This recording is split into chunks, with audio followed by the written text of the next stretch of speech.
Hello everyone, this is Sanjay and this is the second part of SQL Basic series. In the last session, I have told you about case when syntax, but I forgot to mention you about the default condition in case we are working on case when syntax. Okay, so we will start from here only. Let's check how many records or how many columns do we have in student table first. So guys, these many records and these many columns we have in student table. We have column name as ID, first name, last name, then student class, then gender, and then marks, right? So let's say I want to have an extra column rather than these six column, and this extra column will be a derived column. So as its name suggests, we will be deriving that column from an existing column. Okay. So I'm giving you the requirement. The requirement which we had in session one was if we have a gender as M, then we want to make it print as male. And if we have a gender as F, then we're going to print it as female. Right. And the syntax for this thing was you have to write it like case when, then you need to give your condition. In our case, the condition is equal to gender equal to male or gender equal to M. In that case, we want to print it as male. And when the gender is equal to F, then we're going to print it as female, right? And in session one, I forgot to tell you about the default condition. So let's check first how this query will give us the output. Okay, so here we can see that it is printing email for all the M candidates, and for all the F candidate, it is printing it as female, right? So in order to show you example for default condition, I have inserted three extra records, and you can see over here that in all these three extra records, I have kept the gender as this is basically empty. So don't get it confused. This is not a null value, but it is empty value, right?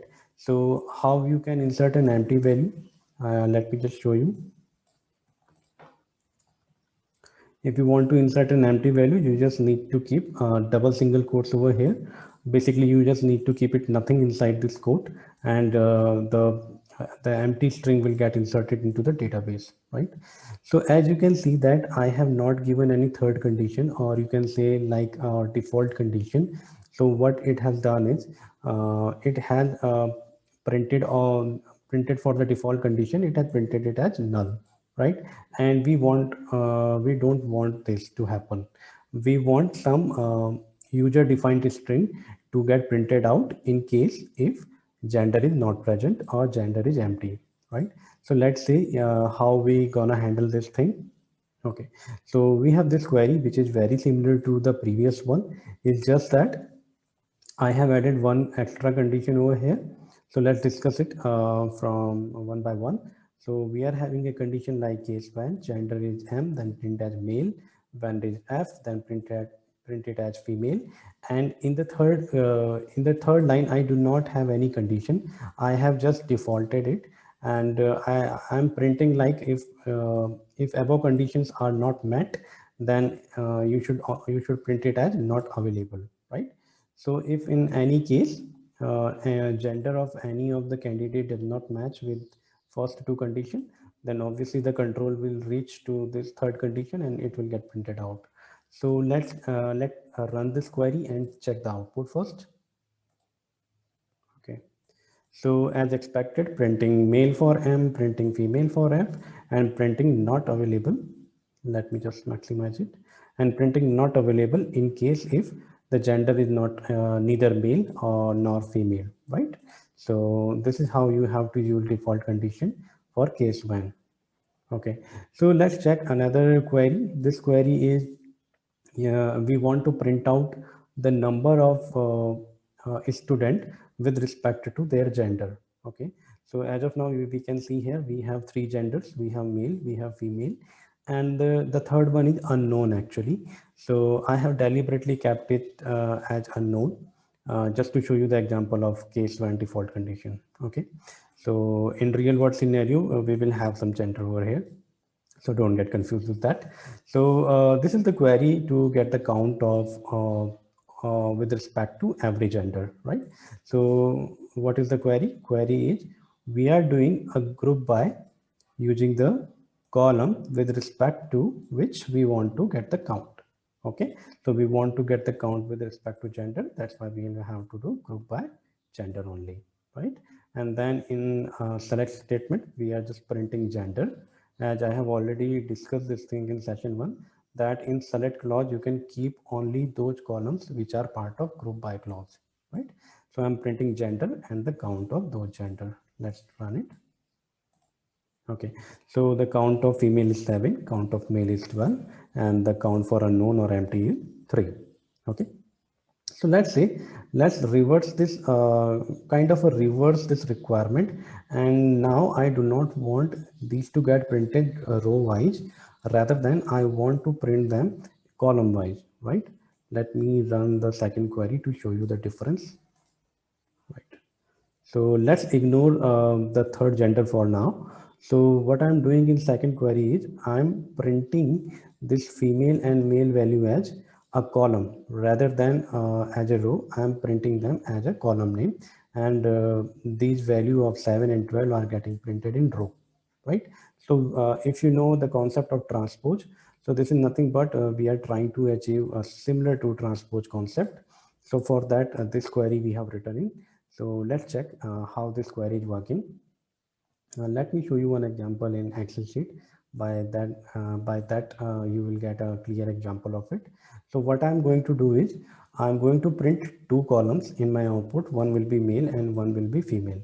So what logic we're gonna use is wherever we have gender as male, we're gonna assign at runtime to that particular record. We're gonna assign 1 to that particular record. Okay, and wherever the gender is not male, I'm just going to assign 0 to that value, right? So you can see that wherever we have female, the value is 0, and wherever we have male, the value is 1. In case of unknown also, I'm keeping it as 0 only, because in this column I am only interested in male candidate. Similar thing we have done for female also. Wherever we have a female candidate, we have kept the value as 1, else we have kept the value as 0. Finally, once we have done it, then what we're going to do is we're going to sum all these values. Just check. The sum is 12.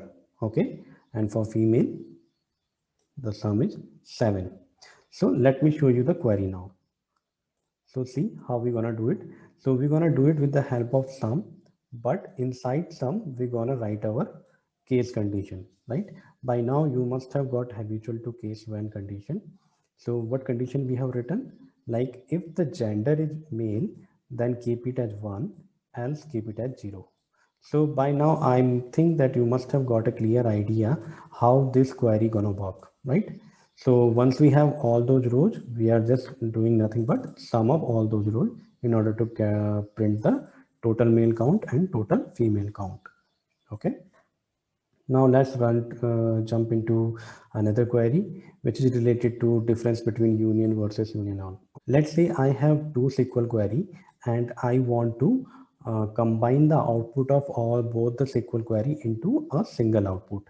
In that case, we use union and union all, right? But we do have two constraints of it. First constraint is in both the query, the number of columns should be same, right? If I have 7 column in first query, then I should have 7 column in second query as well, right? And the second constraint is data type of corresponding column should match. Okay, let's see this thing in action. This is a very simple example. I'm not selecting any of the record from any of the table. It's just that I'm printing something. I'm printing 1 or I'm printing 2, something like this. Okay, so what I'm trying to achieve here, I'm trying to combine the output of these two query into a single output. So let me just run this query once and check the result. Yeah, so you can see here that the output of both the query got combined into a single output.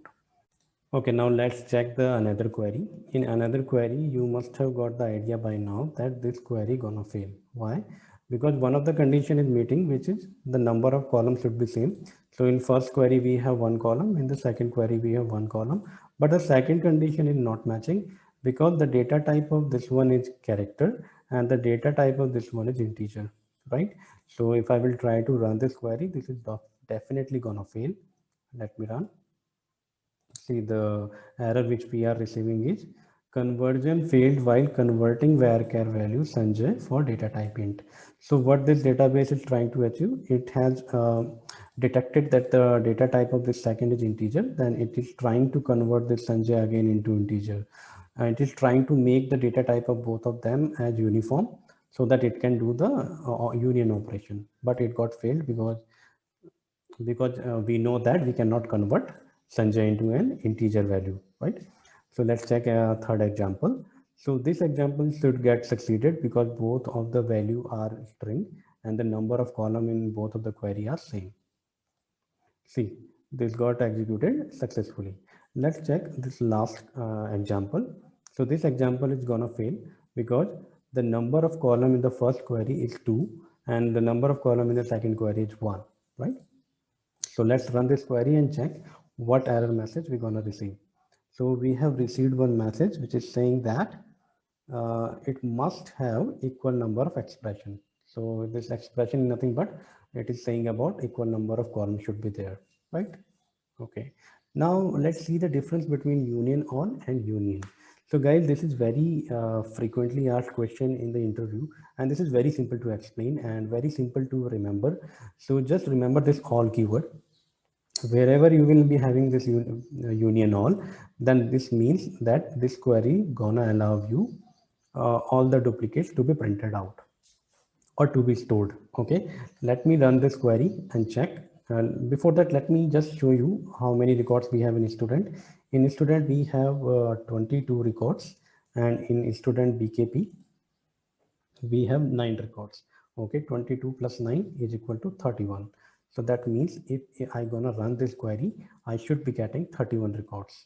Even few of the records are common between both the tables. Okay, let me show you the content of these two tables. So this is the content of student table and this is the content of student BKP. Let's check the common row between these two. Okay. Okay, so whatever are the highlighted rows, these are common between these two tables, right? So this is student BKP 15, this ID number 15 is present in student BKP, but it is not present in student table. Similarly, 7, 8 or from 11 to 97 ID, these are present in student, but these are not present in student BKP table, right? So how much was the count? The count of first was how many records? 22 records we had, and in the second we had 9. So 31 should be the output of union all, right? So let's run it. See, we got 31 rows. Let me do one thing. Let me order by it with respect to ID column. Okay, and let's see if exact duplicates are getting printed or not. Yeah, we can see that exact duplicates are getting printed because we are using union on here. But if I will not use union on and if I will use union, then these duplicates will get eliminated. Okay, so that means by this time I will receive 20. I will say that 22 records from here and one extra record from here. 23 records should get printed out. These common record will not get printed out, right? So let's run this and check the count. See, we got 23 rows got printed this time. Okay. Now, similar to union, we have except clause, or we can say except operator. Let's see what is the functionality of this operator. Basically, this operator, what it does is it will print all those records from the first table which are not present in the second table. If you see, the syntax is very similar to union. It's just that in place of union, I have kept except keyword, right? So what it will do, let me repeat it once again. It will print all the record from first table which are not present in student in the second table, basically. So let's see this thing in Excel sheet first.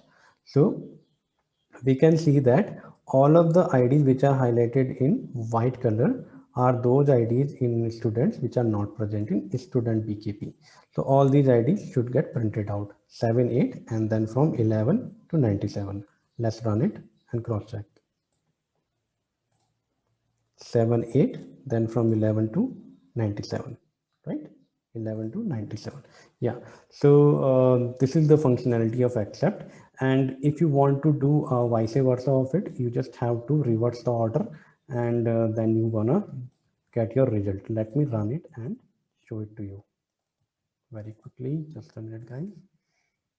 Okay, so this time what will happen? All those records which are present in BKB but not present in student table, right?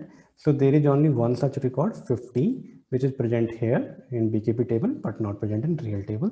So it means that by this time we will only receive a single record. See, we only received a single record, right?